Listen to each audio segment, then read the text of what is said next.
It was at this point that I realized I am beating Magnus Carlsen. I'm winning. I started panicking. Magnus played rook c4, hitting my bishop.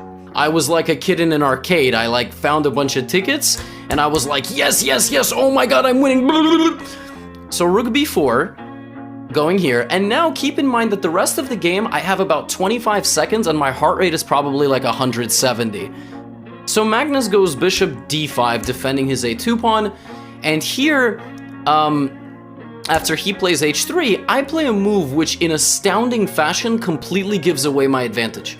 I play rook e2, which is a move that literally does nothing because that's protected and that's protected. My rook is attacking nothing, and now Magnus defends by going check, check, defended by the bishop, and winning my a7 pawn. Now my winning chances have dropped significantly because despite having two rooks, this is not a really winning endgame.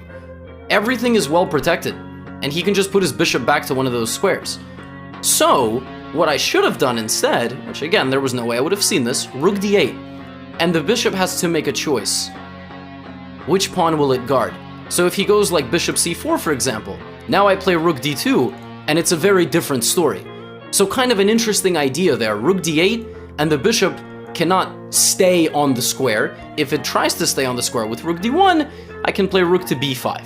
I can also actually just take, because then I would be winning the rook, and rook and pass pawn versus bishop is always going to be a win. You will just push the pawn. So I didn't see that, and that's why I'm showing you this game. I played rook e2, he won my pawn, and again, I'm low on time, so what did I start doing? I started just shuffling pieces back and forth because I didn't really know what to do. Then my brain reactivated a few moves down the line around here, and I realized that I can actually still play for a win if I play aggressively with my pawns. And actually, immediately as I did that, Magnus blundered. It is bullet, but it is a blunder. I played king h6, and then we shuffled, and, well, I went king f4. He's the world champ, so he set a counter trap.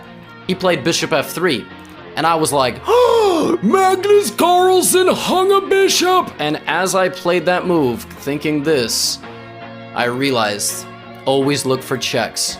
And rook f6 check comes, and all of a sudden, I'm down a pawn.